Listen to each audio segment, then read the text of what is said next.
quiero decirles en esta preciosa noche que realmente es un placer estar con ustedes una vez más. Quisiera introducirme un poquito. Mi nombre es Alex.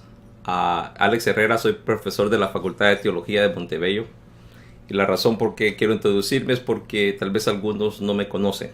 Este video va a estar en YouTube y muchos lo pueden ver. Ustedes también lo pueden compartir. Yo lo estaré compartiendo con algunos pastores, amigos míos. Estas son las clases que enseñamos aquí en la Facultad de Teología. La Facultad de Teología es una escuela, una institución a la cual no solamente ayuda al ministro a sacar su diploma ministerial, sino que también extiende un bachillerato, y con ese bachillerato uno puede ingresar a la Universidad de Azusa Pacific a sacar una maestría. Bueno, este es un poquito de publicidad, solamente para aquellos que están viendo este video por primera vez y no son alumnos de la Facultad de Teología. Este video es para mis alumnos, los cuales están estudiando el Antiguo Testamento 2. Esa es la clase que vamos a enseñar en esta hora. También les quiero decir que estoy en mi hogar. Este no es un video profesional.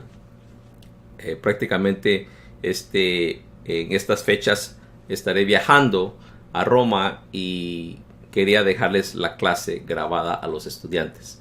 Entonces, si ustedes oyen algún ruido, tal vez mis perritos, tal vez un amigo que está grabando que entra, o mi esposa llega a la casa, de antemano les quiero decir que este no es un video profesional. Pero la información que vamos a obtener va a ser de mucho beneficio para todos, para líderes, para pastores, para miembros de la iglesia, o para aquellos que quieran conocer un poquito más del Antiguo Testamento. Entonces, vamos a comenzar y vamos a comenzar sabiendo que vamos a tener que usar la escritura. Vamos a tener que usar el libro de texto que les he recomendado, y también algunos apuntes. Algunas de las cosas que voy a decir hoy van a estar en el examen, así que por favor tomen nota. De vez en cuando yo les voy a decir, tomen un tiempo para que lean la escritura, y solo le ponen una pausa al video y luego leen la escritura, y cuando ya todos estén listos como grupo pueden continuar viendo el video. Si tienen que ir a tomar un receso, también no se preocupen, solo pónganle una pausa al video y pueden ir a tomar su receso. Si termina la clase y el video no ha terminado, no se preocupen, solo pónganle una pausa al video y el próximo martes siguen viendo el video. Si no terminan de ver el video en la segunda clase, no se preocupen, yo estaré con ustedes en la tercera clase, y ahí vamos a continuar hablando lo que está grabado en el video. Así que no se preocupen, es algo muy relajante, muy tranquilo. Lo importante es que aprendamos, estemos contentos, estemos tranquilos y disfrutemos el panorama del Antiguo Testamento número 2. Bueno, comenzaré tal vez compartiendo un comentario que he oído muchas veces en las iglesias o con amigos, pastores o líderes. Y uno de los comentarios que usualmente oímos en nuestro contexto hispano o americano a veces acerca de las escrituras es que el Antiguo Testamento es diferente que el Nuevo Testamento. Muchos dicen que no estamos bajo la ley, estamos bajo la gracia. Algunos dicen eso no es para nosotros, ¿verdad? Entonces hacemos una diferencia en el Antiguo y el Nuevo Testamento. Mi deseo hoy, lo que quiero compartir con ustedes es que toda la Biblia es importante. Toda la Biblia es la inspiración de Dios. Toda la Biblia tiene cierta autoridad. Una autoridad sobre el ser humano, sobre toda la creación. Toda la Biblia es importante. Vamos a ver el Antiguo Testamento y por eso quiero hacer esa aclaración. Estemos en el Antiguo, estemos en el Nuevo Testamento, realmente, ¿verdad? Todo es una inspiración, todo nos beneficia, todo nos transforma, todo nos llena. Toda la Biblia es importante. Y la pregunta que yo hago usualmente es: ¿por qué es que Dios, a través de su palabra o el mensaje en su palabra, Él, solamente, nadie más, solamente Dios tiene la autoridad sobre todo, sobre toda la creación, sobre su palabra, sobre el ser humano? ¿Quién es el que le da ese derecho a Él, a esa autoridad? ¿Por qué Dios es la máxima autoridad de nosotros? Esa es la pregunta. Disculpen, me sonó mi teléfono. Lo voy a apagar para que no me esté molestando. Es la pregunta que muchos nos tenemos que hacer. Porque las personas preguntan: ¿quién es el que le da esa autoridad al Señor? O a Dios. Si ustedes ya estudiaron el Antiguo Testamento, tal vez ya saben la respuesta a esa pregunta. Pero si no, ¿verdad? No se preocupen. Aquí vamos a regresar un poquito a las bases para comprender lo que queremos ver en esta clase. Y esta clase se trata de la poesía hebrea y los profetas. Entonces vamos a regresar un poquito, ¿verdad?, a la base bíblica para que podamos entender un poquito más a los profetas o a la poesía bíblica.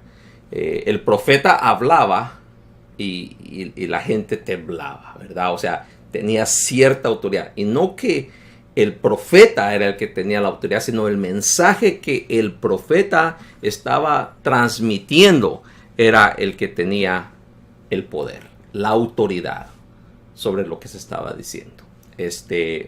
Voy a pedirles que tomen un tiempo ahorita, antes de entrar aquí, y que lean Génesis capítulo 1, capítulo 2 y capítulo 3 en las Escrituras. Tomen ese tiempo, léanlo y después vamos a hacer unas reflexiones sobre estos capítulos. Como les he dicho, pónganle una pausa al video, tranquilos, lean la Escritura y luego vamos a regresar. Importante que sepamos que vamos a leer mucho, vamos a estar leyendo mucho y está bien. Se trata de leer para entender. Así que ya tomen el tiempo y lean. Si ya leyeron, vamos a ver el versículo 1. Génesis capítulo 1, versículo 1.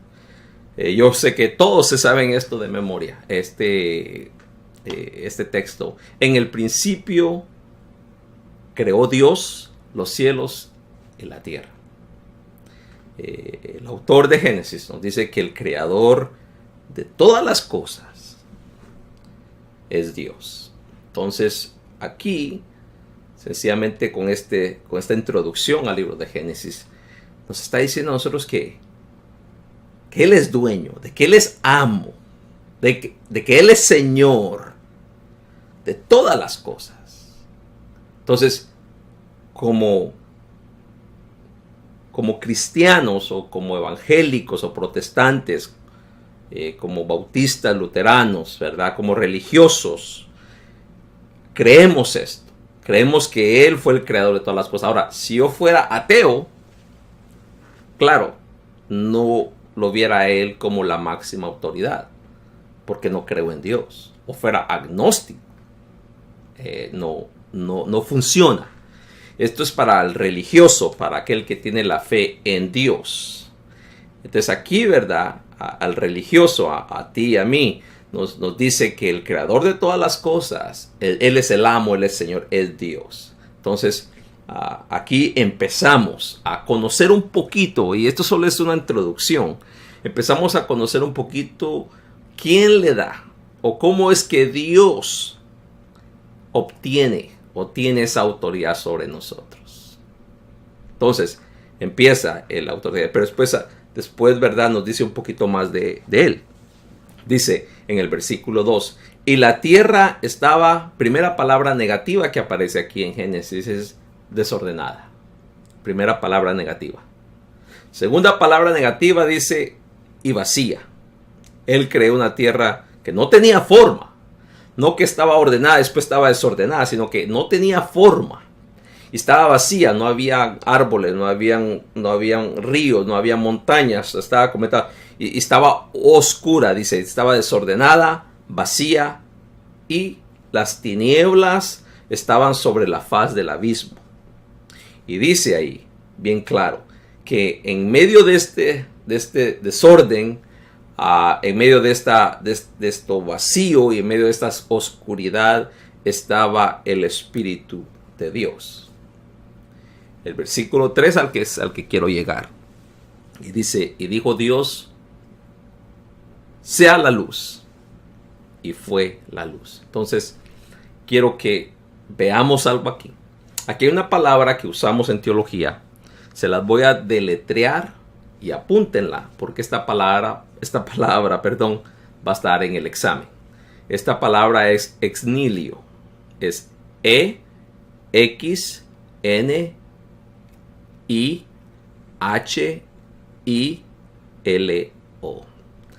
Lo que esta palabra significa es de que Dios hizo algo de la nada. Aquí podemos ver algo maravilloso de Dios. Nosotros como seres humanos, o todos en este mundo, creo yo, para hacer algo tenemos que tener los recursos. Nosotros no podemos hacer grandes casas, grandes autopistas, no podemos hacer grandes naves, qué sé yo, grandes cosas si no tenemos los recursos. Nosotros necesitamos la pintura para pintar un buen cuadro. No podemos, tenemos que tener los pinceles para hacerlo. Dios pintó la tierra sin pintura. Y eso es algo que increíble para nosotros. O sea, el poder de Dios creativo, ¿verdad? Sale de su palabra, de su voz. Cuando Él habla, suceden las cosas. El mensaje que Él lanza es como un mensaje, un orden, una autoridad poderosa que crea cosas. Él no necesita las manos, Él no necesita los pies, Él no necesita los brazos, Él no necesita nada. Él con su propia palabra, cuando Él dice algo, sucede. Le estoy compartiendo esto porque quiero que miren cómo la Escritura, tanto Antiguo Testamento, ¿no?, tiene cierto poder y autoridad sobre todo. Cuando nosotros estamos viendo un partido de fútbol, un ejemplo, un partido de fútbol, y ustedes vemos que alguien comete una infracción.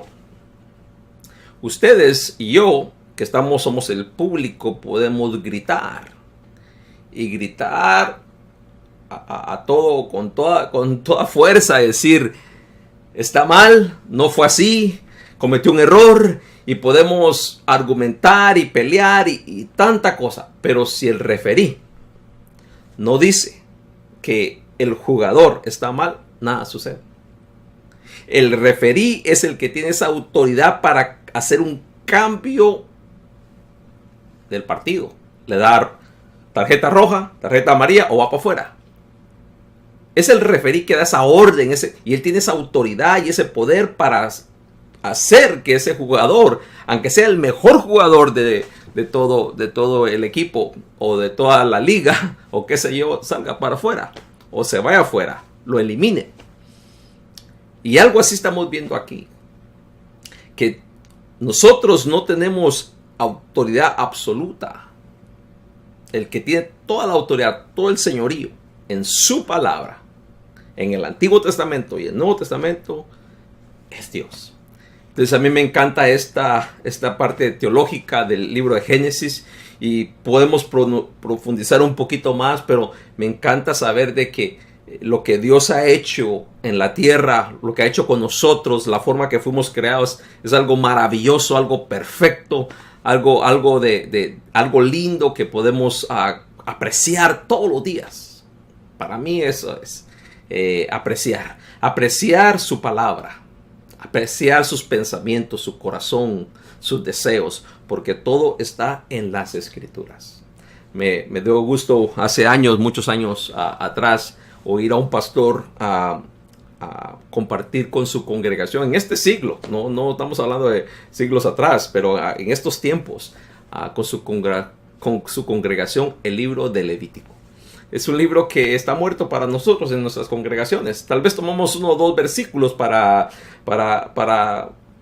reforzar algún texto, pero estudiar el libro de Levítico, compartir el libro de Levítico con la congregación, como que no funciona.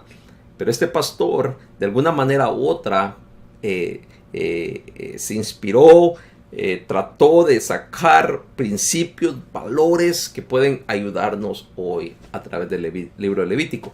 Y vamos a ver eso como hacen los profetas. Los profetas tenían la habilidad de traer algo de allá para acá, del Antiguo Testamento, de la ley, para el tiempo de Israel.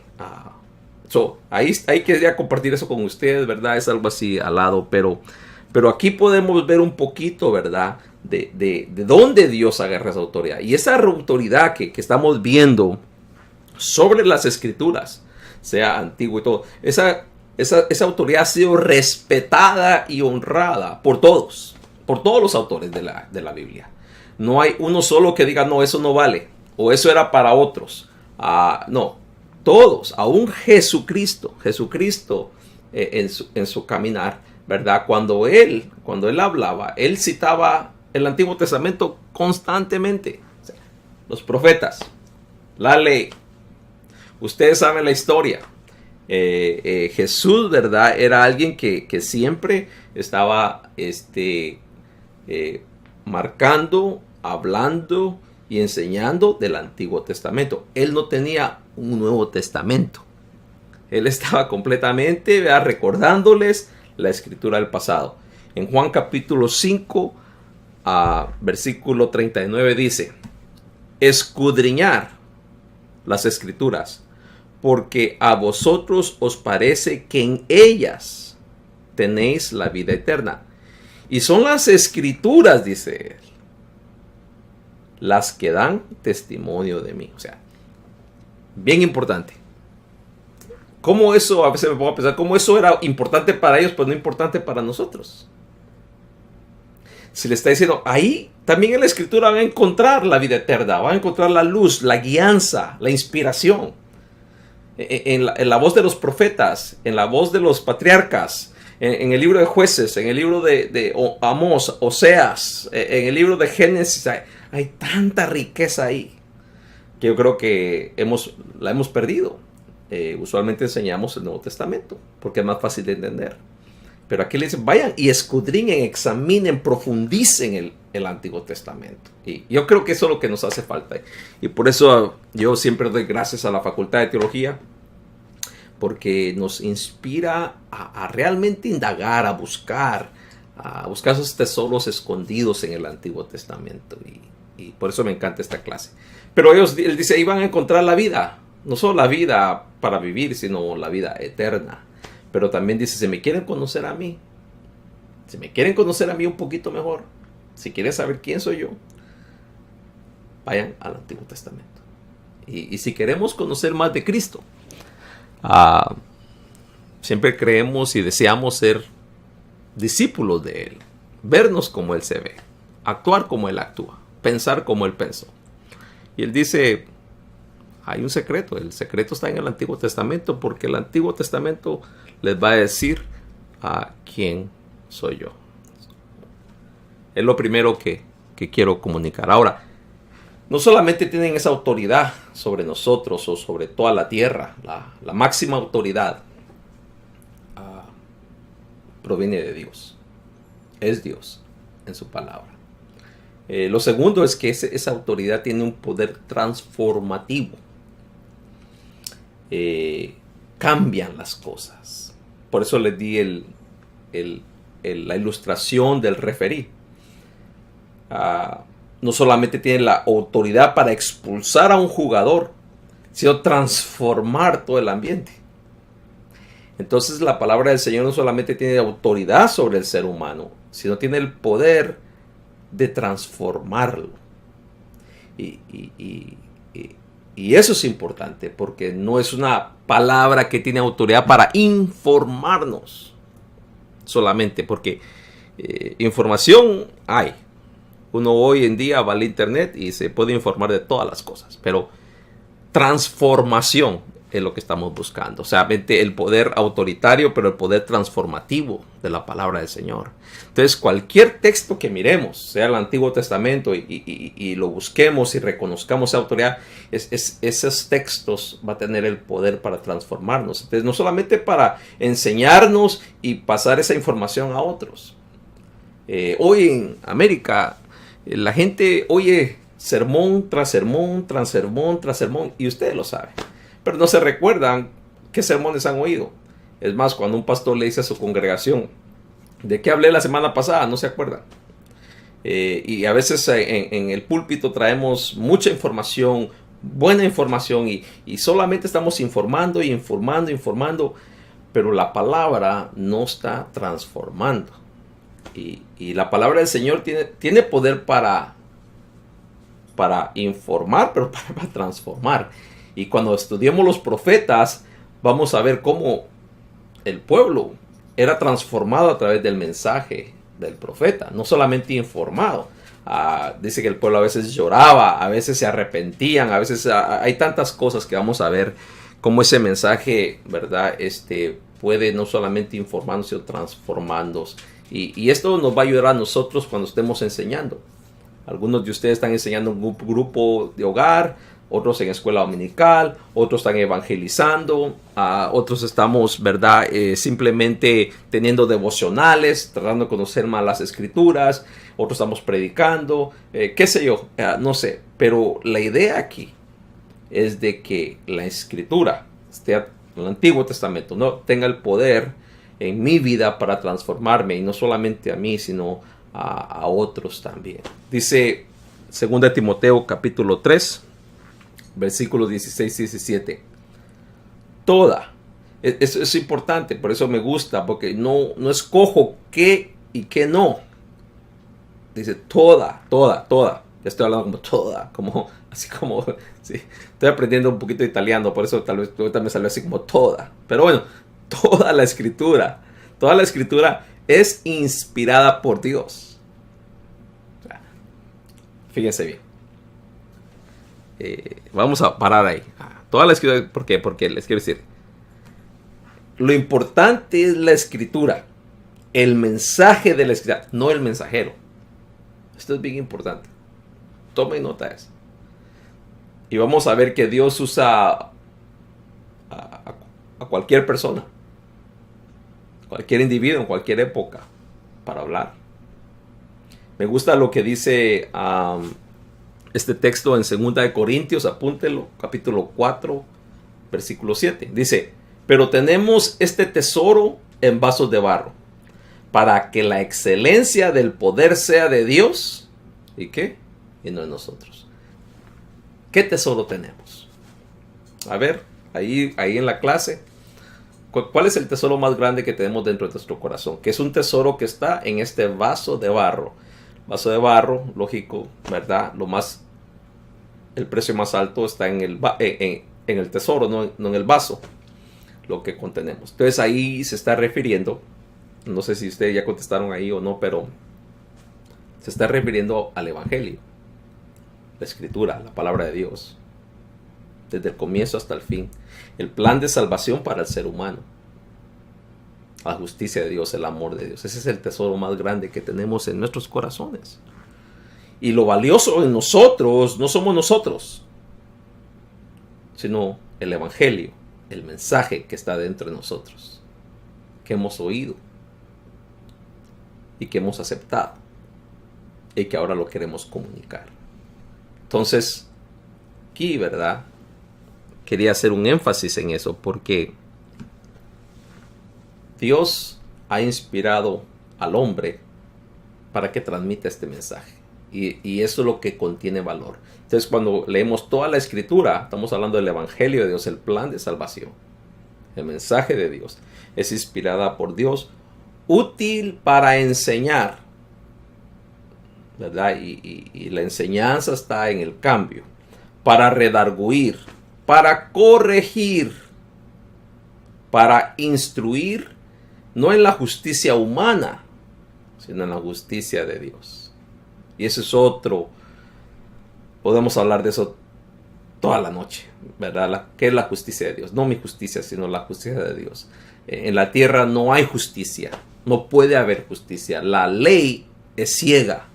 Y ustedes pueden ver eso en las cortes. Tanta gente inocente que a veces va a la cárcel y podemos argumentar y podemos hablar de todo lo que es la justicia. Entonces, por eso aquí, a fin, ¿verdad? Para corregir en justicia, estamos hablando de la justicia de Dios, porque Dios, de acuerdo a nuestra fe, Dios es un juez justo, ¿verdad? Entonces dice, pero esto de la palabra dice, a fin de que el hombre de Dios sea perfecto. Es una palabra fuerte. En nosotros como seres humanos no conocemos la perfección. ¿Qué es eso? No, nada es perfecto en esta tierra. Nada. Es imposible. Las casas no son perfectas, el mar no es perfecto, el sol no es perfecto, nada es perfecto. Debido a la caída del hombre, todo es imperfecto. Pero él dice que seamos, a fin, hay un proceso, el deseo de Dios, que seamos perfectos, enteramente preparados, todos preparados. Al escudriñar las escrituras nos estamos preparando, estamos cambiando, transformando nuestros pensamientos, y es un proceso largo, corto, no sé, pero bueno, es un proceso. Y aquí estamos porque estamos siendo procesados por Dios cada día a ser mejores para Él. Ese es nuestro deseo. Y dice, preparado para toda buena obra. Y esto es importante para nosotros como estudiantes, maestros, pastores, líderes. Porque el creyente lo podemos poner en cualquier contexto, cualquier función. Y tiene que reflejar al Señor. O sea, Dios me está preparando para ser un buen marido, un buen esposo, un buen padre, un buen pastor, un buen líder, un buen maestro, un buen estudiante, un buen capellán, un buen mecánico, un buen panadero. ¿Sí me entienden? Y este es un mensaje tan importante para la iglesia. No sé cómo a veces comunicarlo, porque a veces pensamos que solo es la iglesia, y en la iglesia tenemos que ser fieles, verdaderos, obedientes, bondadosos, amorosos, generosos, y tanto en la iglesia. Y cuando salimos de la iglesia es un cambio diferente. Y aquí nos dice que el deseo de Dios es que seamos luz en medio de las tinieblas, que podamos transformar, que podamos cambiar, que podamos hacer cosas buenas en nuestra sociedad, ¿verdad? Que donde quiera que estemos, ¿verdad? Brillemos, cambiemos, transformemos. Si podemos regresar un poquito a Génesis. ¿Se acuerdan que les dije que habían 3 palabras negativas? La tierra estaba sin forma, desformada, estaba vacía. Y la última, que estaba en oscuridad. Y se dan cuenta que cuando Dios habla, hay luz, hay orden y llena la tierra. Su poder creativo cambia, transforma. Y a veces me pongo a pensar en mi persona y viendo años atrás, yo no sé ustedes, ¿verdad? Pero en mi persona, mi vida era un desorden. No tenía dirección. No había una brújula, no había una guía. Andaba perdido en todo.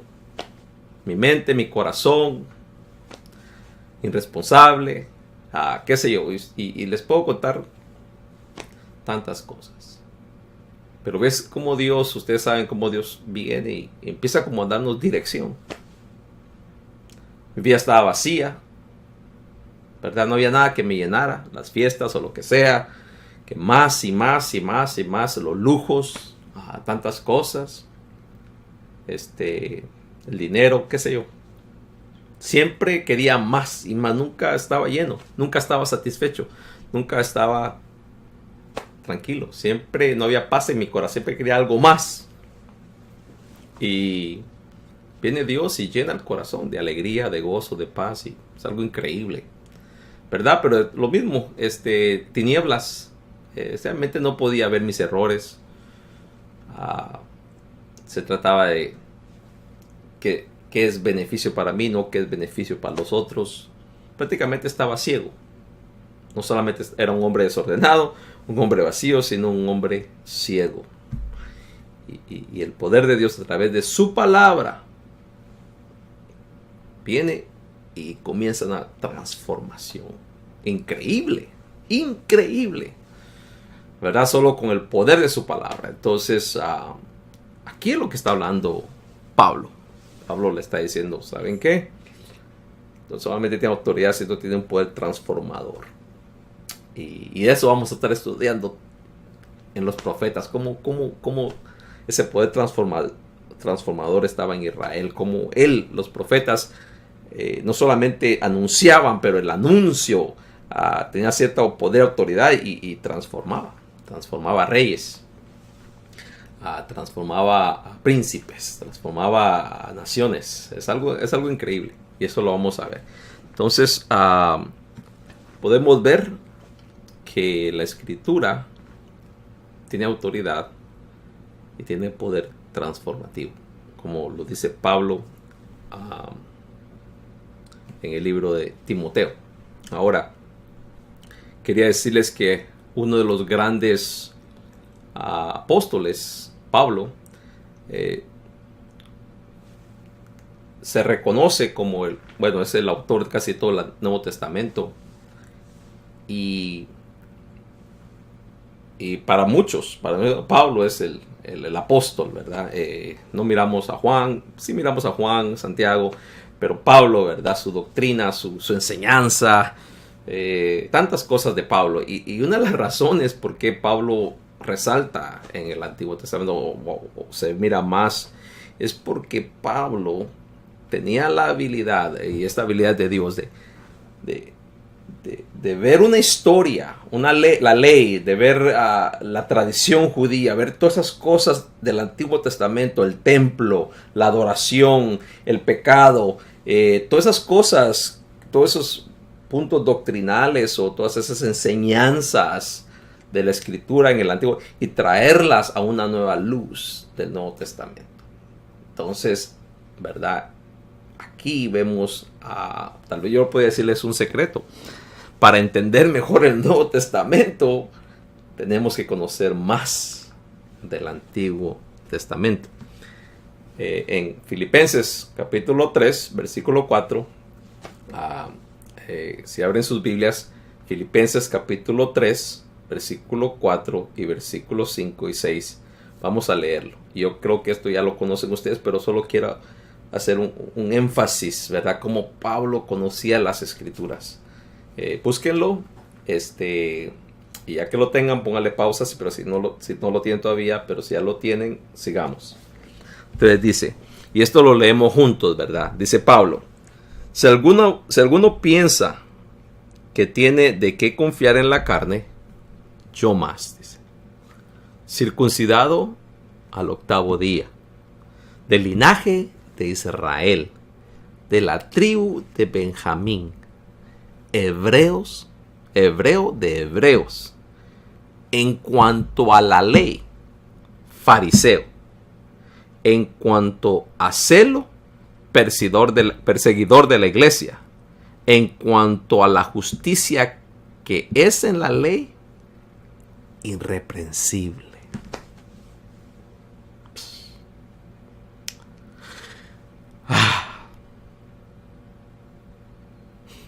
A veces yo soy culpable porque mi devocional a veces es Salmos, a veces el Sermón del Monte, la carta a los Efesios, y bueno, y la mayoría de mis prédicas están ahí.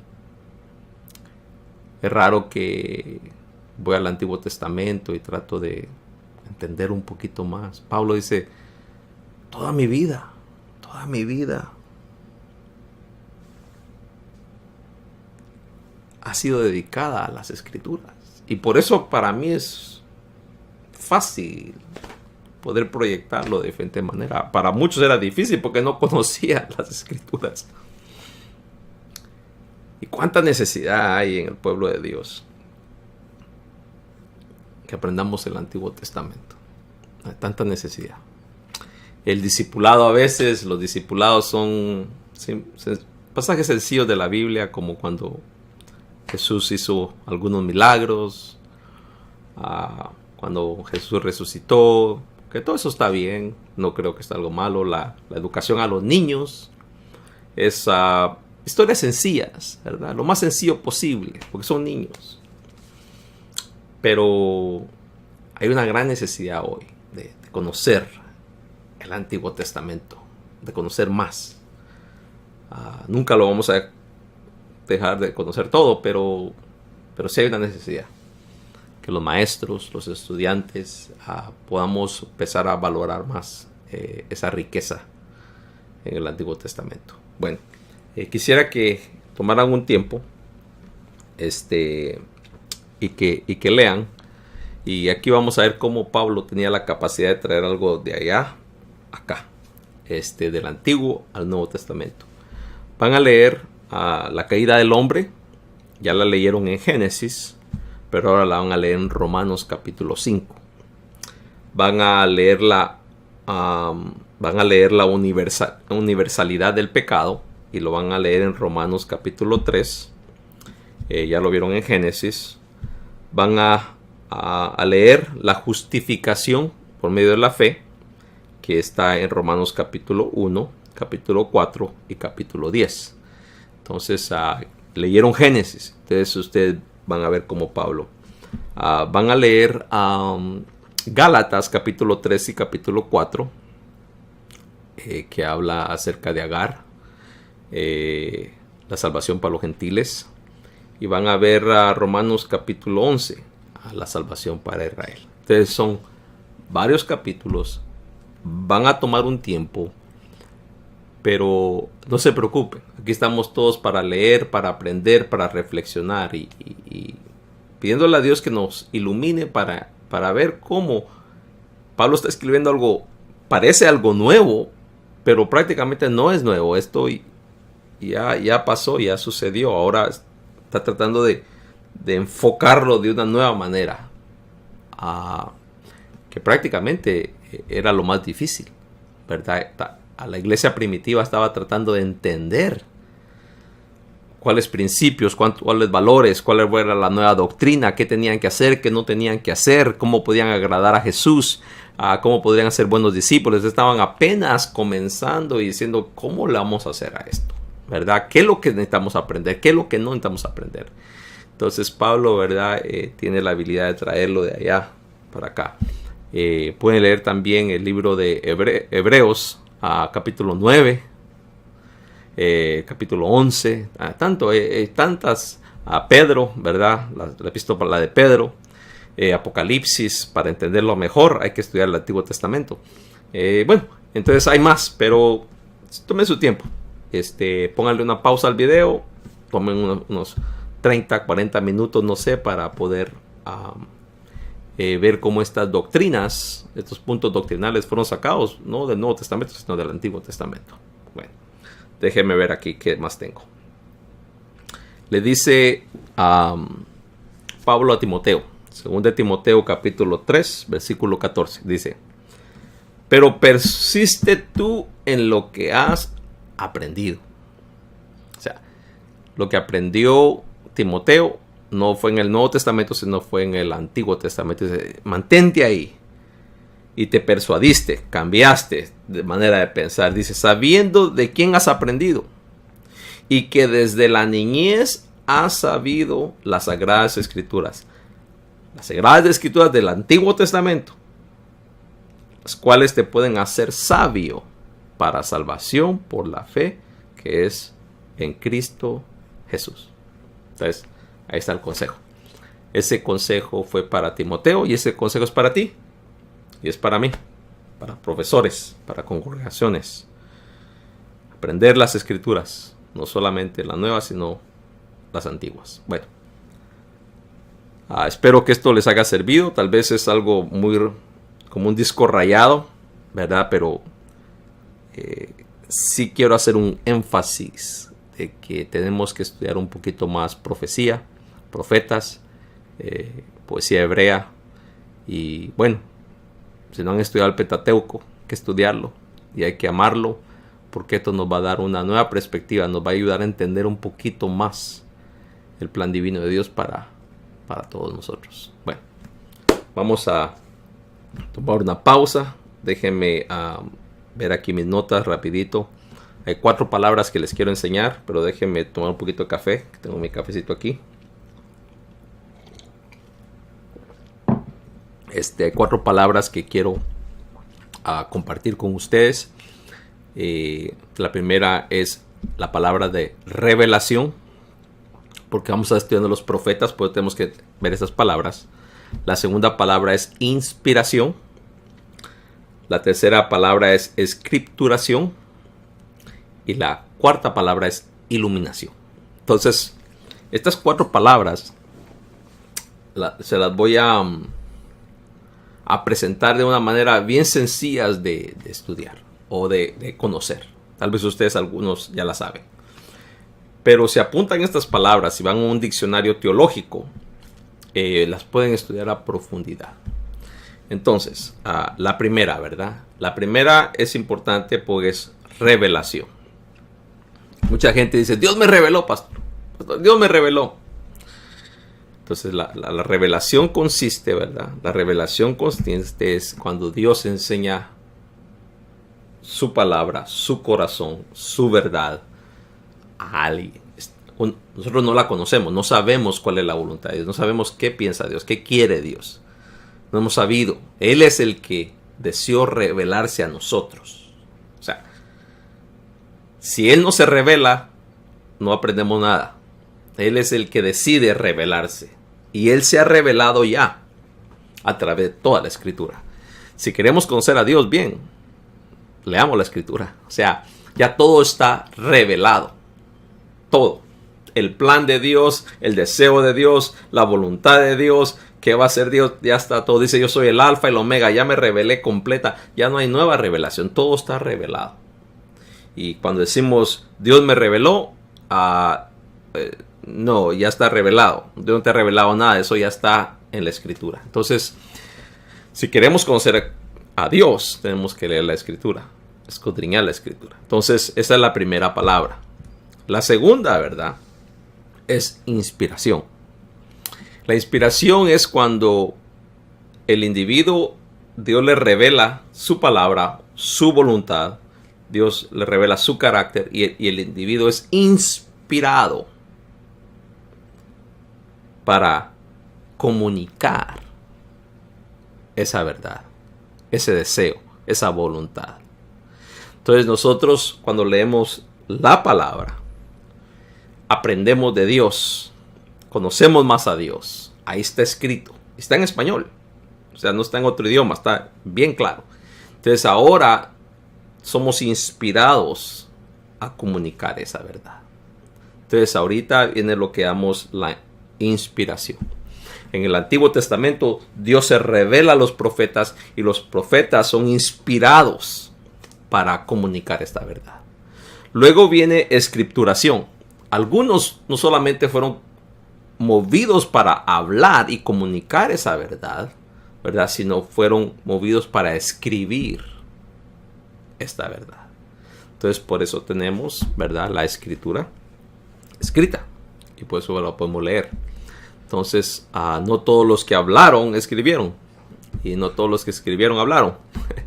Pero bueno, pero ahí está la última que quiero que veamos, es la iluminación. Y esta es la iluminación donde en teología decimos que nosotros no somos, Dios no nos revela, sino nos ilumina. Entender lo que se está comunicando.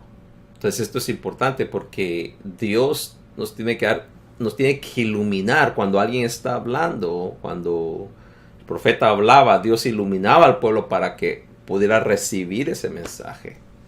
Es Dios el que habla a los corazones y nos ilumina, nos hace entender lo que Él está tratando de decir o lo que Él nos quiere decir. Es bien interesante porque cuando alguien está predicando, Dios le habla a todos en diferente manera, y uno a veces piensa que uno le está hablando al individuo y cree que el individuo está entendiendo, no está entendiendo lo que está diciendo, pero está entendiendo otro individuo. Y bueno, el Espíritu Santo es el que ilumina a los corazones. Entonces siempre tenemos que pedirle al Señor: ilumíname, Señor. Aquí está tu palabra, ya está revelada, pero yo necesito que me ilumines. Cuando estoy predicando la palabra ya revelada, pero ahora necesito, ¿verdad? Estoy inspirado a comunicar esta verdad, pero necesito que tú ilumines a tu pueblo, porque si tu pueblo no es iluminado, no va a hacer nada. Y por eso nos frustramos a veces, que el pueblo no cambia, nadie quiere cambiar, nadie quiere aceptar, nadie quiere hacer, nadie quiere funcionar, nadie quiere servir, y estamos ahí peleando, ¿verdad? Y Dios, tenemos que orar: Señor, ayúdanos, a mí personalmente y a tu pueblo, ilumínanos para que entendamos lo que realmente tenemos que hacer, ¿verdad? Entonces, esto es importante, como Dios ya tiene esto trazado. Y Dios, ¿verdad? Algo que quiero compartir, leímos Génesis capítulo 1, 2, capítulo 3, como es bien interesante, porque cuando Dios revela, cuando Dios inspira, cuando Dios motiva a escribir, o cuando Dios ilumina al individuo, cuando Dios hace eso, no existe ninguna barrera que lo detenga a hacerlo, ¿verdad? Ni yo, ni tú, nadie. Me gusta cuando Adán, en el huerto del Edén, peca. Está en pecado. Está en un pecado grandote. Dice que estaba escondido. Tanta vergüenza que se tuvo que esconder, ¿verdad? Pero dice que oyó la voz de Dios y le dio miedo y se escondió. Entonces, Dios habla a tiempo y fuera de tiempo, a creyentes, a no creyentes. Dios constantemente está hablando a su creación. Y es algo bien interesante, porque cuando Dios quiere hablarnos, cuando Dios quiere decirnos algo, no importa dónde estemos ungidos o no ungidos, estemos bien, estemos mal, cuando Dios habla, Dios habla. Entonces, mi deseo, ¿verdad? Yo le digo: Señor, no importa dónde me encuentre en la vida, ¿verdad? ¿En qué etapa esté yo? ¿En qué etapa esté la congregación? ¿En qué etapa esté?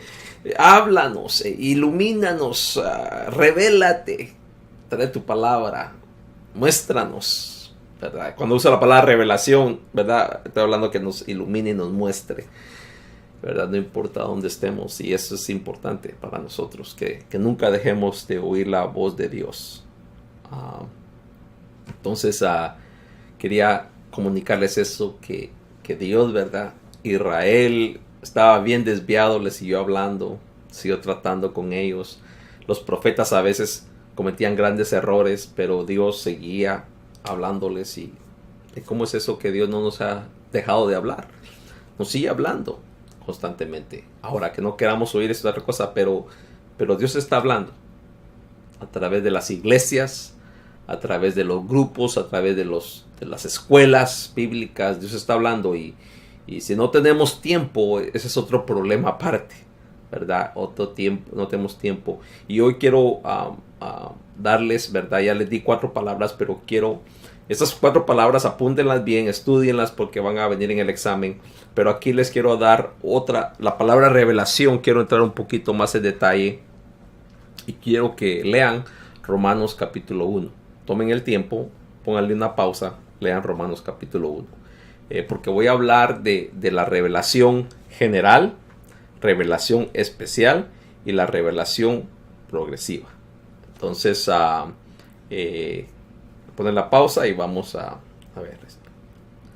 Entonces, ya le pusieron la pausa. Perfecto.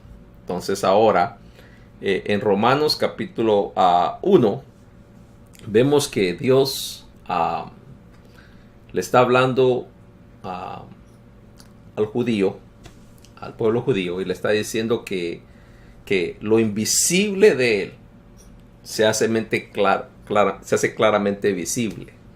Que no hay excusa de decir, yo no conocí a Dios, yo no sé quién es Dios. Dios se ha revelado. El Salmo 19:1 dice que Dios se ha revelado a través de la creación. Entonces, no podemos decir que Dios no existe. Cada vez que miramos los cielos, la tierra, el mar, las estrellas, el aire, y miramos eso, no podemos decir Dios no existe. Los cielos y la tierra muestran su gloria. El error del ser humano es de que el ser humano ha adorado a la creación antes de adorar al Creador. Ahí está el problema. No que Dios no se ha revelado, pero Dios se revela, pero el ser humano, en vez de adorar a Dios, creador de los árboles, dice la escritura que agarra un palo, lo forma y todo, y lo hace, y después hace una estatua y después lo adora. Ese es el error. A la gente le encanta ir afuera, caminar y ver lo bello de la grandeza de Dios, pero no adoran a Dios, sino que adoran lo creado. Entonces, Dios se ha revelado a través de toda su creación, todo lo que existe.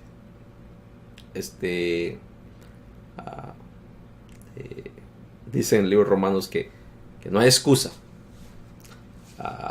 Me preguntan a veces, ¿será que los mayas que no conocieron a Jesús van a ser salvos? Es una pregunta que hacen a veces los estudiantes, no ustedes, pero a otros estudiantes. Pero vamos aquí es el mejor ejemplo.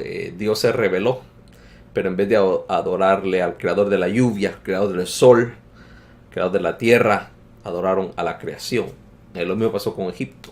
Y bueno, podemos entrar a todo eso en el Antiguo Testamento. Ahí está el detallito. Entonces, Dios se ha revelado a toda la humanidad, a justo, no justo, a creyente, no creyente, religioso, no religioso, budista, ateo, no ateo, agnóstico, todos, en todas las generaciones, en el tiempo pasado, en el tiempo presente, Dios se ha revelado a través de la creación. Pero también está la revelación especial, y esta es la revelación a cierto grupo, ¿verdad? O a cierto individuo. ¿Se acuerdan que cuando en Éxodo capítulo 3 o todo el Éxodo, Moisés conoció a Dios, el pueblo sabía a Dios, pero Faraón, a pesar de las plagas, a pesar de todo lo que estaba pasando, él no reconocía a Dios, no podía ver a Dios, no lo podía, aún después de que se murió su hijo primogénito, no podía todavía ver a Dios, los dejó ir porque ya no quería más plagas. Pero si vemos, ¿verdad? El corazón de Faraón estaba duro, y la escritura habla de eso, y no vamos a entrar en eso, pero eso me salió como así, la escritura habla de eso, pero no vamos a hablar de eso. Bueno, un chistecito ahí. Pero vemos que ahí Israel estaba viendo la gloria de Dios, pero no el pueblo judío. Él estaba viendo el juicio de Dios, pero no pensaban que era Dios, ¿verdad? No lo conocían. Entonces, bien importante. ¿Por qué? Porque cuando Dios se revela en nuestras vidas, ¿verdad? O cuando nos ilumina, uso la palabra de revelación, cuando nos ilumina, tenemos que pedirle iluminación. Y aquí quiero entrar un poquito en el cuidado pastoral por nuestros hijos, nuestra esposa, nuestros amigos, ¿verdad? Que sepamos que no porque yo estoy viendo la gloria de Dios, todos la van a ver, o porque ella o él está viendo la gloria de Dios, yo la voy a ver, ¿no? Tenemos que saber que hay una revelación especial, y esa espacio especial la que deseamos. Cuando Jesús va caminando y está un ciego de nacimiento, los discípulos le preguntan: maestro, ¿quién pecó? ¿Quién es el culpable de todo esto? Siempre queremos a un culpable, y Jesús les dice: nadie. La razón por qué él está ciego es porque yo quiero que vean la gloria de Dios hoy. Y el milagro es maravilloso. El milagro es maravilloso. Recibe la vista. Pero el problema es si ustedes si continúan leyendo la escritura, los fariseos, los religiosos, no lo podían ver. No podían ver lo que estaba pasando. Y qué triste. Esa es la tristeza más grande para mí, ¿verdad? Digo, Señor, que yo no sea un fariseo. De una clase acerca de los fariseos de hoy. Es una clase bien interesante. Pero bueno, existen. Los fariseos existen. Son reales. Y el Señor, que no seamos fariseos. ¿Por qué? Porque Dios se puede estar moviendo, manifestando en una situación, en un tiempo, un día, o en un culto, o en una clase, y nosotros en otro lugar. Y digo, Señor, no, es que esa revelación especial la pueda obtener yo siempre, que ilumíname para poder. Entonces, ese es un consejito. Pero está la otra revelación progresiva. Y si ustedes pueden leer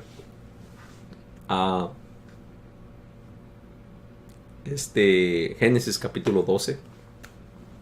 Pueden leerlo tranquilos, no se preocupen. Hay tiempo. Así que van a sus Biblias, léanlo. Después que lo lean, regresamos. Entonces, ya lo leyeron, ahora regresemos. Entonces, Génesis capítulo 12, ustedes leyeron la historia de Abraham. Ya saben que Dios lo llamó y le dijo, ¿verdad? Tu generación va a ser como las estrellas. Y fue una revelación. Dios le dio la meta. Pero conforme Abraham fue caminando con Dios, ¿verdad? Dios le fue mostrando poco a poco su gloria. Y toma tiempo. No todo sucede de la noche a la mañana. No sabemos todo. Hay una revelación progresiva donde poco a poco vamos conociendo la voluntad de Dios. Hay un problema a veces en la iglesia que la gente, ¿verdad? Le cuesta encontrar su llamado. Y dice, yo no sé para qué soy llamado, Dios no me ha revelado, no me ha enseñado, o no me ha iluminado, como le queramos decir, ¿verdad? O Dios no me ha mostrado, para ser más fácil. No sé a qué me llamó a Dios servir, no sé dónde estoy sirviendo, no encuentro mi llamado y todo. Y les digo a las personas, tengan paciencia, poco a poco Dios nos va viendo el panorama. Y me acuerdo cuando yo estaba en la iglesia, cuando comencé, y yo era diácono, tocaba la música, servía Santa Cena, iba a traer el jugo para los niños, era evangelista, era predicador, era de todo y todo, ¿verdad? Y a veces en la iglesia tenemos que hacer 3, 4 cosas y ¿cuál es su llamado? ¿Cuál es su llamado? Y poco a poco uno va conociendo, va estudiando, va aprendiendo de Dios. Uno encuentra buenos maestros en la vida, coaches que le dicen en inglés, entrenadores que lo guían a uno y es algo increíble. Ya cuando uno ya ha corrido un poco qué lindo es el llamado de Dios, cómo Dios va abriendo el panorama poco a poco y uno va entendiendo y dice, esto es creí que era bello, esto es hermoso, o sea, es tan grande, ¿verdad? El plan de Dios que Dios tiene para tu vida, prácticamente para mi vida, es algo que es más grande que nosotros, o sea, es algo increíble como Dios, ¿verdad? Hoy, cada mañana viendo que eso no lo podía ver antes. Antes estaba anhelando servir, estar en la iglesia temprano, que todavía me gusta servir y estar en la iglesia temprano.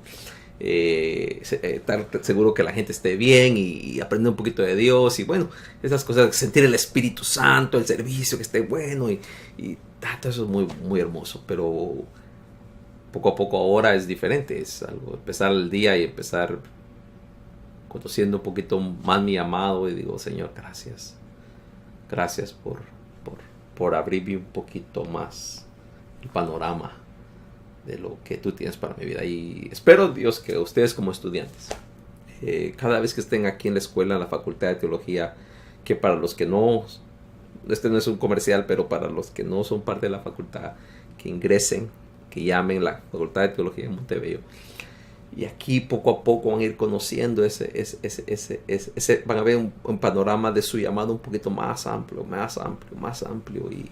y la alegría de servir a Dios, de serle fiel a Dios, es aún mayor, es mejor. ¿Por qué? Porque hay más conocimiento, hay más madurez. El día que me gradué con mi maestría, sinceramente no hallaba ni qué hacer.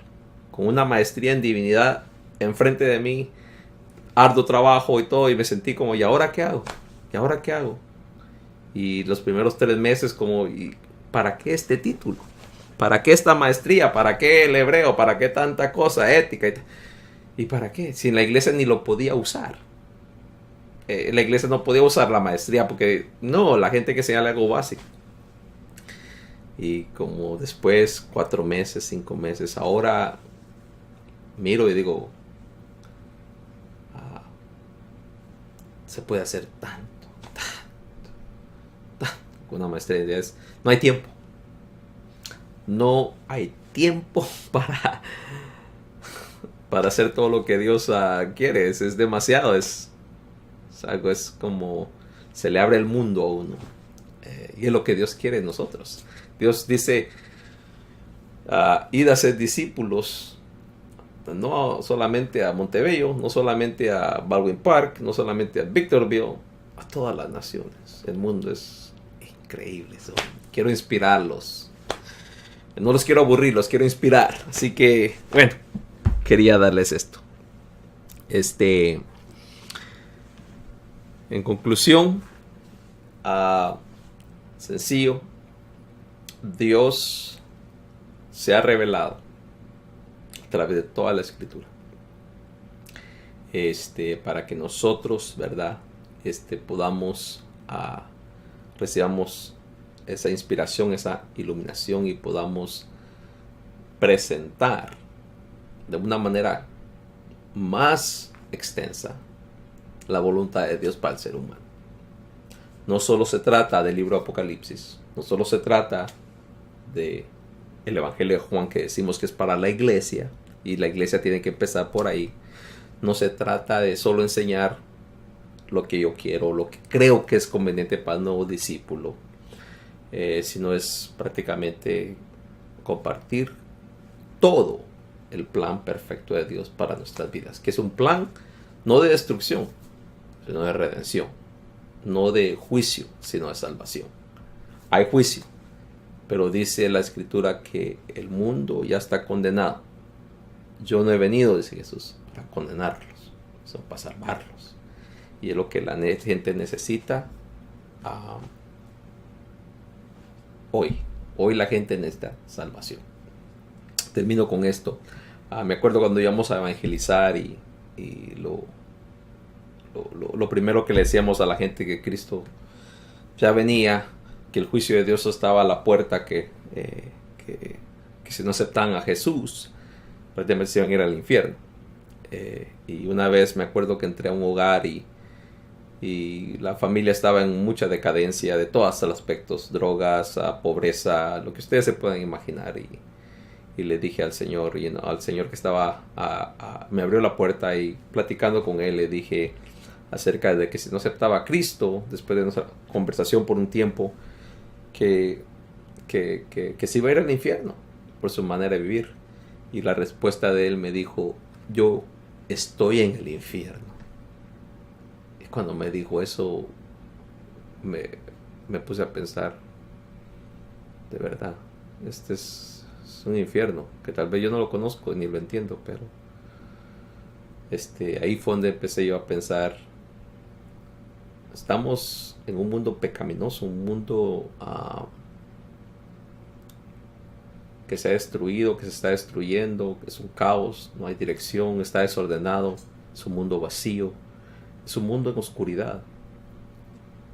Y el plan de Dios es redimir al ser humano, redimir toda su creación, como dice Romanos, de esta desgracia, de este pecado, de esta declinación, de este estado donde estamos. Y para eso necesitamos aprender un poquito más para poder enseñar. Vamos a tomar una pausa. Reflexionen un poquito lo que he dicho. Si tienen que tomar un break, tomen un break, no se preocupen. Vamos a regresar ahora, después de esta introducción un poquito al Antiguo Testamento, porque estamos estudiando el Antiguo Testamento número 2. Esto nos está dando la plataforma para los profetas. Ahora voy a hablar un poquito de los profetas. Así que tranquilos, vamos a tomar una pausa.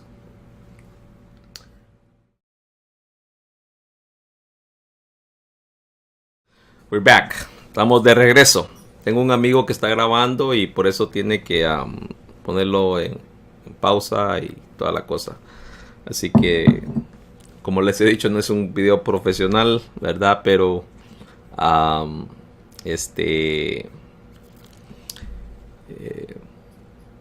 bueno, no es un video profesional, pero bueno.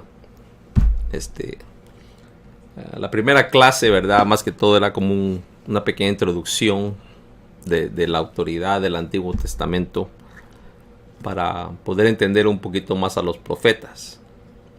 Si ustedes leen conmigo Segunda de Pedro, capítulo 1, versículo 19. Creo que este va a ser nuestro texto clave para entrar a lo que es los profetas. Dice: tenemos también la palabra profética más segura. Está hablando de la palabra de Dios, la palabra del Antiguo Testamento, está hablando de las Escrituras, a la cual hacéis bien en estar atentos. Estamos atentos, dice, como una antorcha que alumbra en lugar oscuro. O sea, la palabra del Señor en el Antiguo Testamento, dice Pedro, ¿verdad? Esa es la más segura que tenemos. Tenemos muchas cosas que están pasando ahorita en la iglesia, ¿se acuerdan? Están pasando muchas cosas. No solamente los apóstoles escribieron de la vida de Jesús, habían otros que estaban también escribiendo acerca de Jesús, ¿verdad? Habían mucha información circulando. ¿Se acuerdan que Lucas le dice a su amigo Teófilo? Diligentemente, dice, ¿verdad? He estado recopilando toda la información diligentemente para poder darte algo concreto, algo sólido, algo verdadero. Entonces, tenemos que saber que era un problema, había otras cosas que estaban girando. Pero aquí, ¿verdad? Dice, hay mucho, pero tenemos la Escritura, dice, ¿verdad?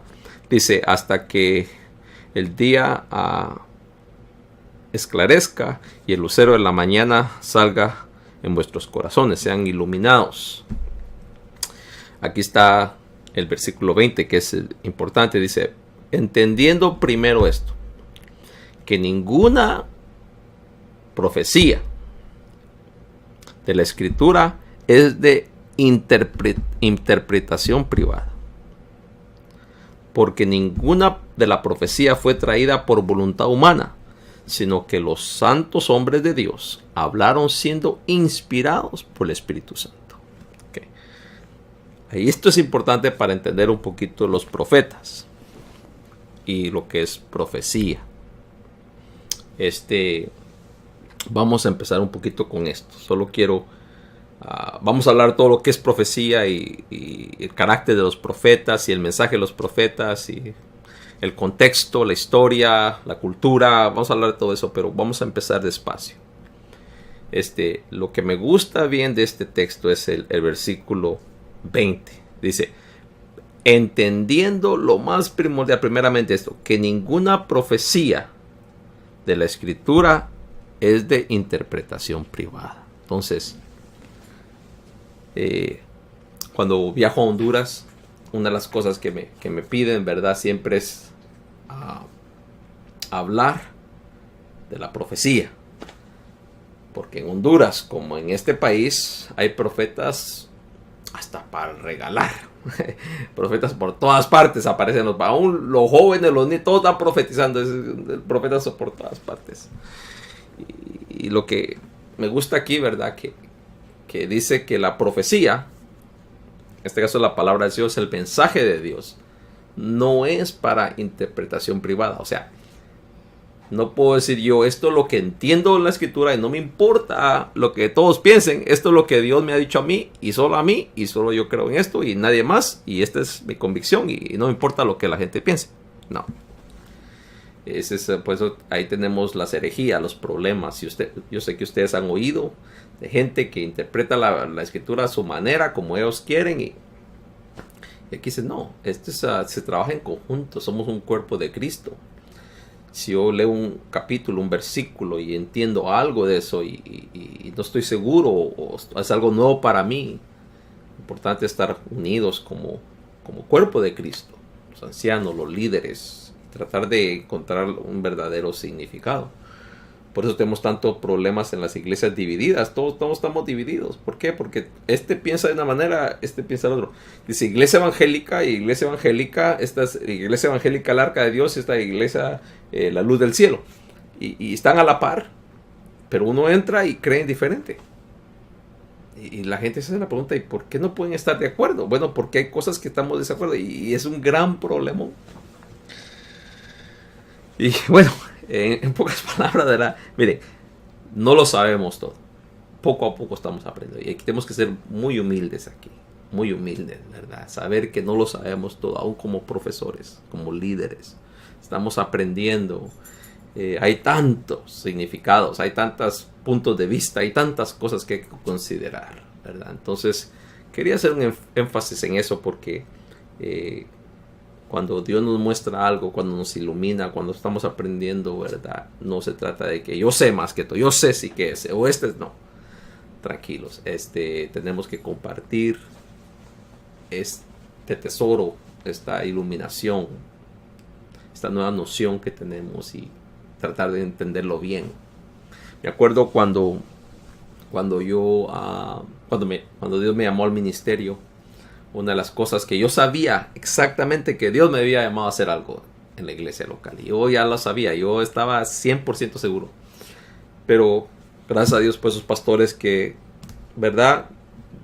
Dicen, ¿sabes qué? Oremos para estar seguro que esta es la voluntad de Dios. Y los ancianos, no para detener mi ministerio, no para bloquear ni nada de eso, sino para estar seguros, porque cuando uno entra al ministerio, ustedes saben, yo sé que no es temporal. Como otro día me estoy retirando, tengo 40 años de servir a Dios y ya no, esto es toda la vida, o sea, es para siempre. Y cuando lleguemos al cielo vamos a continuar sirviendo al Señor. Entonces allí con los ancianos, pidiéndole a Dios, gracias a Dios, Dios confirma los corazones, Dios se mueve y es algo bien hermoso cuando podemos decir, esto es lo que sentimos, esto es lo que vemos, esto es lo que estamos entendiendo, esta es la visión, pero compartámosla y veamos lo que Dios quiere para nuestras vidas. Y aquí dice, no, esto no es privado, esto es público, esto es para nosotros, ¿verdad? Es lo que dice, ninguna interpretación es privada. Dice, y ninguna de las profecías que estamos estudiando, los profetas, ¿verdad? No fue algo de ellos llevar el mensaje, sino que Dios los inspiró a ellos. Y esto es importante porque los inspiró no en momentos buenos, no en momentos de prosperidad, no en momentos de luz, no en momentos de riqueza. Los inspiró en los momentos más difíciles de la historia. Unos profetas, pues, vamos a ver, buenos tiempos, pero el profeta fue llamado en los momentos más difíciles de la historia de Israel, de la historia del mundo, y fueron inspirados por Dios para hacerle frente a todo eso, para poder dar dirección, para poder iluminar. Y eso está difícil. O sea, hoy se necesitan santos hijos de Dios, maestros, líderes, no porque son tiempos buenos. Si fueran los tiempos buenos, no necesitáramos de predicadores. No necesitáramos de maestros, no necesitáramos de líderes. ¿Por qué? Porque ¿para qué? Si todo está yendo bien. La razón por qué se necesitan líderes, maestros, porque los tiempos que estamos viviendo son tiempos difíciles, tiempos de oscuridad, tiempos de dolor, de aflicción, de violencia, de crimen. Y en fin, ¿verdad? Por eso somos llamados, para hacer la diferencia. Y lo mismo aquí. La inspiración no es una inspiración humana, ¿verdad? La inspiración no es un deseo, porque quiero hacer. No, no es humana porque me inspiró fulano, me inspiró. No. Me inspiró este predicador, este pastor me inspira. Y no, nada de eso. La inspiración tiene que ser de Dios porque Él es el que nos va a sostener. Como Él sostuvo a sus profetas. Porque lo sostuvo durante todo el ministerio, ¿verdad? Algunos murieron, pero ahí estaba Dios. Dios sostuvo a la iglesia, o ha sostenido a la iglesia. Entonces tiene que ser esa inspiración divina. Entonces quería comenzar con eso, ¿verdad? Que Dios nos llama a el tiempo presente, pasado, futuro, nos llama, ¿verdad? Para que seamos luz en medio de las tinieblas. El profeta habla, da a conocer la voluntad de Dios para la vida del ser humano, para el pueblo, para una nación, para un mundo. No estamos limitados a ser profetas o ser inspirados por Dios a hablar de Dios, que vamos a hablar en un ratito, solo en la iglesia, ¿verdad? Yo miro a los profetas solo en la iglesia y digo, el profeta de Dios, cuando miramos a los profetas, se hablaban en todas partes, profetas o no, a cristianos y a no cristianos, a judíos o no judíos, era un mensaje general. A veces sí era directo al pueblo de Dios, pero a veces a los reyes, a los príncipes. Vamos a hablar un poquito de eso. Entonces vamos a ver lo que son los profetas. Entonces quisiera que antes de entrar a lo que es la profecía, su significado y las características del profeta, en su libro Panorama del Antiguo Testamento, quiero que lean las páginas de la 293 a la 300, que son prácticamente 7 páginas. Entonces quiero que lean eso, creo que lean ahí, porque ahí les va a decir el autor un poquito acerca de lo que es la profecía. Y luego que ustedes lo lean, pónganle una pausa al video, vamos a hablar de eso. ¿Están listos? Okay. Algo que quiero enfocar acerca de la profecía es que la profecía, ¿verdad?, habla acerca de lo que va a acontecer en el futuro, ¿verdad? Es un aviso de Dios. Y Dios, el profeta, es alguien que es usado por Dios, es como la voz de Dios para comunicar ese mensaje. Algo importante es que los profetas del Antiguo Testamento sabían el plan de Dios y sabían la escritura. No solamente era algo que de repente Dios los iluminaba y profetizaban. Ellos sabían el plan perfecto de Dios, sabían la ley, sabían la tradición, sabían la cultura judía, ¿verdad? Y Dios desde muy temprano empezó a usar al ser humano, a la persona, para ser como el vocero de Él, como la voz de Él en medio de una comunidad. Vemos a profetas como Isaías, Amós, Abdías, ¿verdad? Y tantos, pero la profecía está muy temprana en la escritura, como cuando Moisés, ¿verdad?, necesitaba ir con Aarón. Moisés necesitaba ir con el faraón. Y Moisés le dice, para mí esto es algo muy complicado. O sea, no sé si lo puedo hacer, ¿verdad? Unos dicen que era tartamudo, otros tanto para hablar. Bueno, no sé tanto. Pero él se sentía como que no podía hacerlo. Entonces, Dios lo entiende y le dice, ¿sabes qué? Llévate a tu hermano. Él va a ser mi voz. Él va a ser el vocero, ¿verdad? Él va a ser el que va a hablar. Y el mensaje era claro. Y quiero hablar un poquito de esto. A veces los profetas, cuando hablaban normalmente como nosotros estamos hablando. Otros gritaban, pero el mensaje era bien claro. Hoy en día eso como que se ha perdido. El profeta primero tiene que pasar algo, tiene que haber como cierto movimiento del Espíritu Santo, se tiene que hablar lenguas, qué sé yo, y de repente, ¡pum!, está la profecía y todos están callados, ¿verdad? Y ese es prácticamente el modelo que tenemos, lo que vemos hoy, ¿verdad? Y bueno, tantas cosas, ¿verdad? Pero la profecía no es así. O sea, cuando miramos a los profetas, como miramos al profeta cuando llega con David, ¿verdad? David había pecado. Y me gusta ese pasaje bíblico, ¿verdad? Porque Natán llega a David, no gritándole, no orando y de repente el Señor dice, ¿verdad? Pero le cuenta una historia, le da una ilustración, le da un panorama de lo que ha pasado. ¿Se dan cuenta? Está contándole una historia que no es real. La historia no es real. La historia no es real, es algo que él puso en su mente y dijo, esto es lo que voy a comunicar y para que él entienda esto. Prácticamente David, has pecado en contra del Señor. Ese era el mensaje, ¿verdad? Pero el profeta piensa cómo lo va a decir y es algo increíble. A mí me gusta siempre ese pasaje porque cuando Dios pone algo en nuestros corazones para comunicarlo, no solamente es de cerrar los ojos, hablar lenguas y después decir la profecía, pero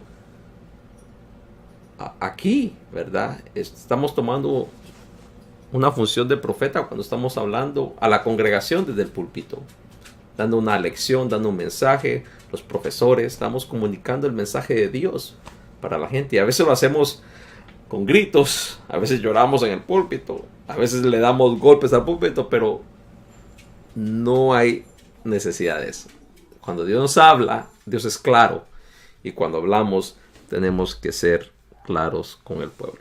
Entonces, quería hablar un poquito acerca de eso, ¿verdad? Que el profeta es el vocero de Dios, el que guía al pueblo, es el que habla el corazón de Dios a su pueblo, el que enseña, el que está transmitiendo alguna verdad. Entonces quería que vieran,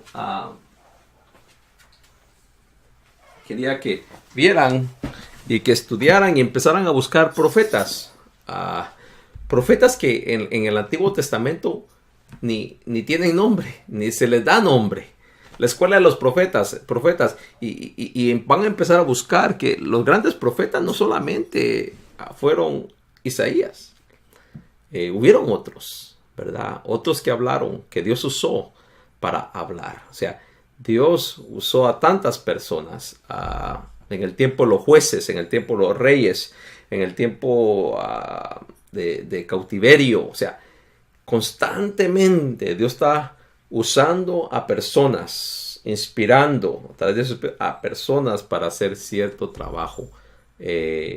Entonces quería que busquen, agarren sus Biblias, ¿verdad? Y empiecen a tratar de identificar no los profetas que todos conocemos, Jeremías, pero que empiecen a identificar a otros profetas. Y eso es algo que van a tomar tiempo. Tómense una media hora o una hora y empezar a ver más atrás, ¿verdad? Como en el tiempo de Eliseo, en el tiempo de David, ¿verdad? En el tiempo de cautiverio o más allá, en el tiempo de Moisés, María profetizó. ¿Verdad? ¿Cómo es eso? Bien interesante. Cuando Dios quiere comunicar algo, Él lo comunica. ¿Verdad? Así es. Me gusta el pasaje cuando están gritando los judíos, Hosana, Hosana. y los discípulos están gritando Hosana, Hosana, y los judíos le dicen, dile a tus discípulos que se callen. Y inmediatamente Jesús responde, inmediatamente él responde y les dice, si ellos callan, las piedras van a hablar. ¿Cómo es eso? Dios puede usar las piedras, usó una asna, un burro para hablar. O sea, Dios, gracias a Dios que nos usa a nosotros, ¿verdad? Para comunicar y para hablar a lo que Dios quiere. Pero las circunstancias, los problemas, todo eso no detienen a Dios para hablar. Entonces, Dios ha hablado a través de todo el Antiguo Testamento. Entonces, quisiera que fueran a sus escrituras y empezaran a buscar otros profetas que ustedes tal vez no conocían o no conocen y buscar algunos nombres. Busquen unos 30 nombres, 30 nombres de profetas. Traten de empezar del Antiguo Testamento para adelante y ustedes dicen, yo creo que él o ella fue profeta o es profeta, y apuntan unos 30 nombres. Esa hoja, cuando yo regrese a clase, me la da. Entonces, si lo pueden hacer, sería bueno. Hay uno donde dice a los hijos de los profetas en Primera de Reyes, capítulo 19, Segunda de Reyes, capítulo 2. Miren si mencionan a uno de ellos. ¿Quién eran los hijos del profeta? ¿Hay algún nombre? Después de que hagan ese estudio de los profetas, ¿verdad? Esa investigación. Ahora miren acerca de los falsos profetas. Traten de identificar algunos, si hay. Y si no hay, solo no hay ni uno.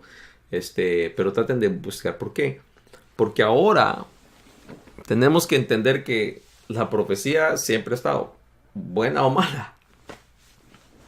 Y es de las dos, ¿verdad? No todo el que se llama profeta es profeta de Dios, ¿verdad? ¿Cómo es eso? ¿Por qué quiero que hagan esto? Porque ustedes y yo tenemos que comprender de que en el Antiguo Testamento la profecía era clave para el rey, para el pueblo. O sea, vivían de eso. O sea, era tan importante, ¿verdad? Que se buscaban a los profetas. ¿Dónde están los profetas? Necesitamos a un profeta. Necesitamos dirección. Necesitamos que Dios nos diga, vamos a la guerra, vamos a la batalla, vamos a hacer tal cosa, vamos a cambiar esto. Pero queremos saber si Dios está de acuerdo, si está en el plan de Dios o no. Y el profeta realmente en el Antiguo Testamento era uno de los principales. Aún más principal que el rey, porque si el profeta decía no, no. Y se decía sí, sí. ¿No se acuerdan? Perdón, tenía que hacer algo aquí. ¿No se acuerdan cuando Saúl, verdad, no consulta al profeta Samuel y él va a la guerra? Ahí pierde a sus hijos, se muere él. El profeta era, el oficio de profeta era, no solamente era difícil, ¿verdad? Pero era uno de los más de alto prestigio en el Antiguo Testamento. Entonces el profeta era mirado de otro punto de vista. Entonces, cuando estemos viendo aquí, ¿verdad? No solamente vamos a ver a los profetas buenos, falsos profetas, pero vamos a tratar de ver la función que tenían, ¿verdad? Porque eso nos va a ayudar un poquito. Voy a hablar un poquito del profeta para que ustedes puedan ver un poquito más esto. Lean en el libro Amós. Lean en el libro, perdón. Van a leer en el libro la página 313 y 323. Entonces, de 313 a la 323. Van a leer esas páginas. Y después de que la lean, quiero hacer un comentario en esto.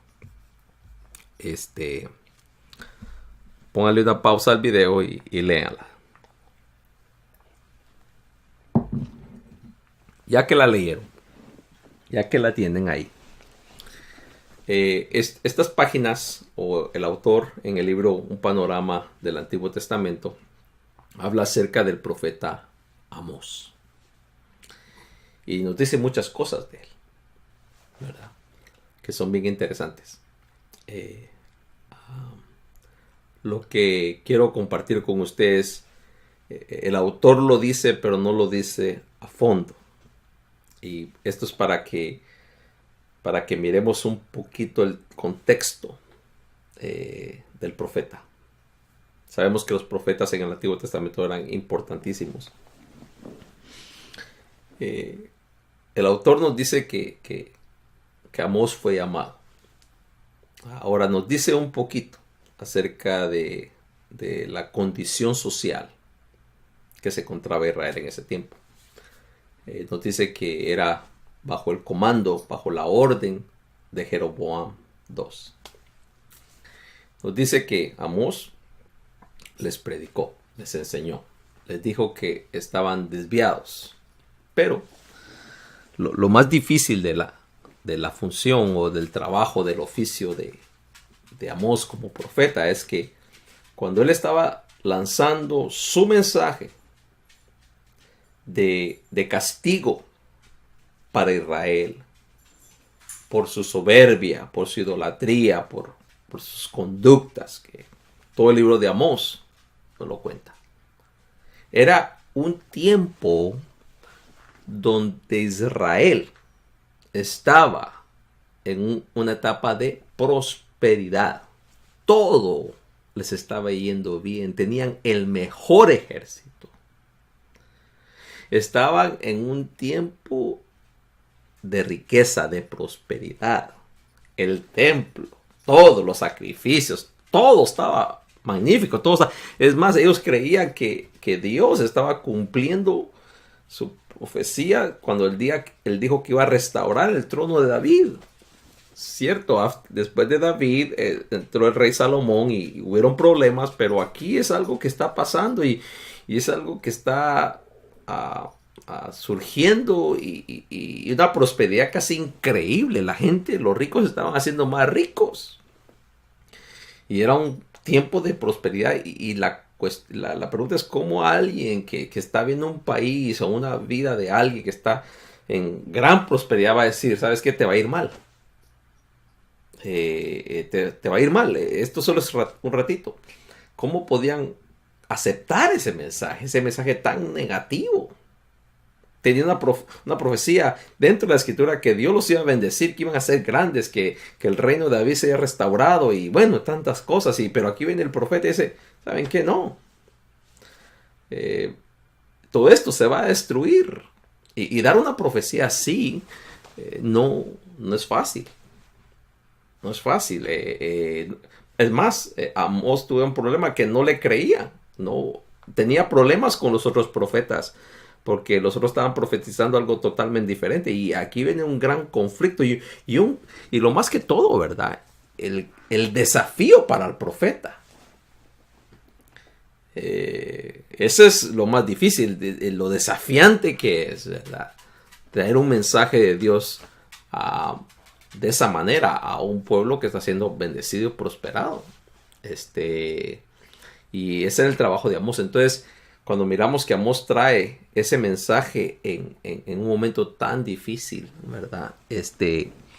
Un momento no tan difícil, sino un momento de mucha prosperidad y todo.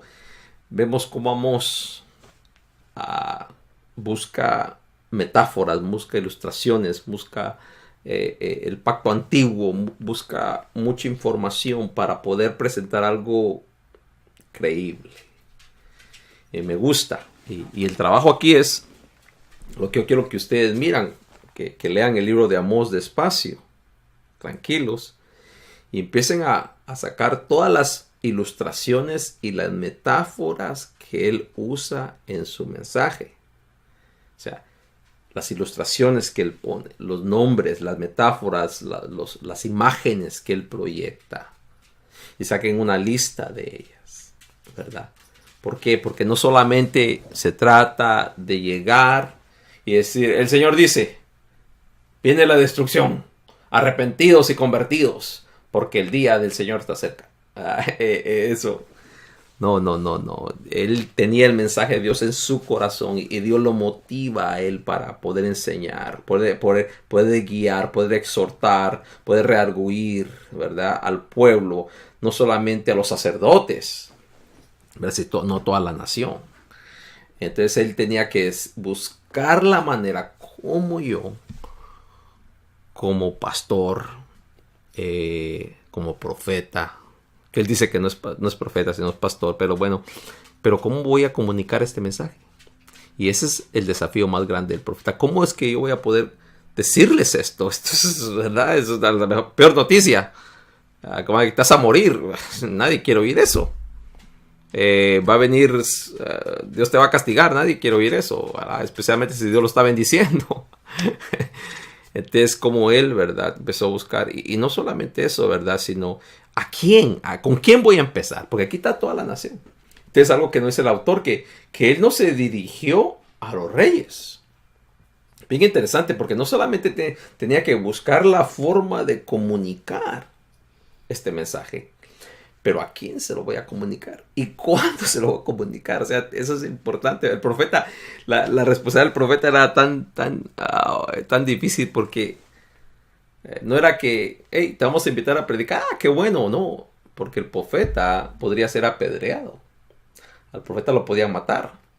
Claro, lo podían evaluar. Y si no estaba bueno, hay que matarlo. Trae profecía. Esta profecía no la queremos oír.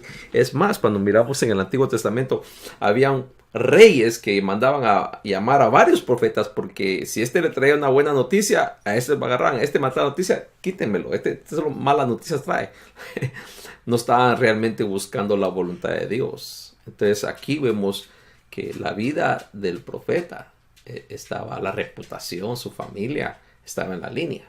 Entonces él no solamente tenía que pensar cómo comunicar el mensaje, sino a quién. Y se dan cuenta en el libro de Amós, cuando lo estén leyendo, él no lo comunica a los reyes. Él deja a los reyes tranquilos con su ejército. Pero él habla a los ricos. Porque los ricos estaban tomando ventaja de los pobres.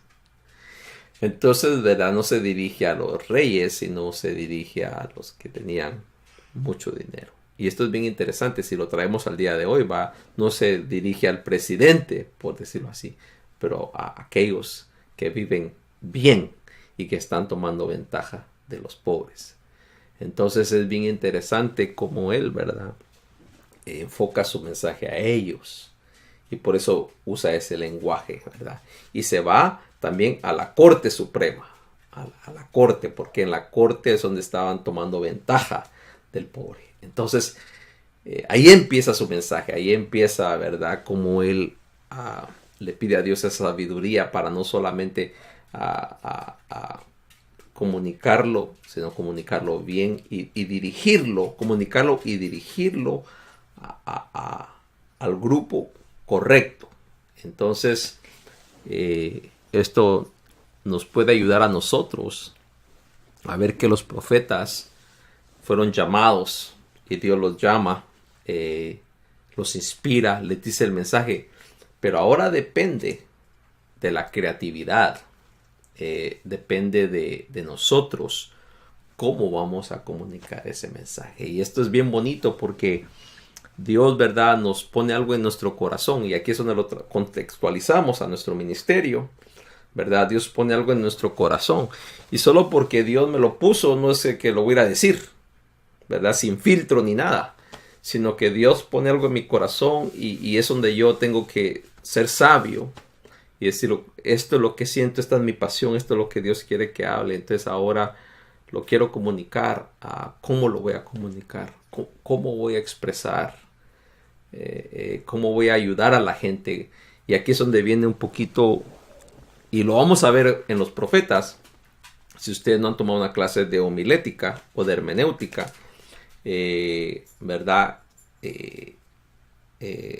Para ellos tal vez no existían estas clases, pero ellos de alguna manera comunicaban, ¿verdad? Interpretaban y comunicaban la palabra de Dios de una manera eficaz. Y Dios los respaldaba, tocaban los corazones. Entonces nosotros, ¿verdad? Hoy día somos aquellos profetas, aquellos voceros, aquellos comunicadores de la palabra del Señor. Y tenemos que conocer nuestro contexto, tenemos que conocer la palabra, tenemos que conocer el Antiguo Testamento, tenemos que tener la interpretación, tenemos que estudiar, tenemos que estar seguros para poder comunicar un mensaje eficaz que llegue al corazón, ¿verdad? Que sea un mensaje que la gente pueda entender, la gente pueda comprender. Entonces, vamos a estar viendo esto de los profetas. Solo quería darles un poquito, ¿verdad? Y que vieran este ejemplo de Amós. Si ustedes van a leer el libro de Amós, lo pueden leer aquí en clase o lo pueden leer en la casa, pero quiero que lo lean bien y que empiecen a ver, ¿verdad? Que no solamente se trató de recibir y dar, sino que recibió, lo pasó por un filtro, buscó las metáforas, las ilustraciones perfectas y cómo se dirigió, cómo presentó la ley de Dios. Entonces eso nos va a ayudar un poquito cuando estudiemos los demás profetas, ¿verdad? Porque cada profeta tenía diferente mensaje y cada profeta lo transmitió de una manera diferente. Bueno, con eso terminamos. Si tienen tiempo, pueden hacerlo en clase o lo pueden hacer en casa. Ahora el trabajo es leer el libro de Amós detenidamente, empezar a sacar ilustraciones, palabras, metáforas y tratar de ver cómo él tuvo que hacer un estudio inductivo de la profecía, de la palabra de Dios, para poder transmitirlo a un pueblo, y al pueblo en este caso de Israel. Entonces aquí terminamos. Con la ayuda de Dios yo voy a estar con ustedes la próxima semana. Espero que estén bien, que Dios los bendiga, y cualquier cosa pueden mandarme un correo, algunas preguntas, y prepararnos para la próxima clase. La próxima clase vamos a entrar en detalle acerca de la profecía y de varios profetas, y luego para finalizar nuestra clase estaremos estudiando la poesía hebrea. Que Dios me los bendiga y espero en Dios que esto haya sido de mucha bendición para ustedes. Gracias.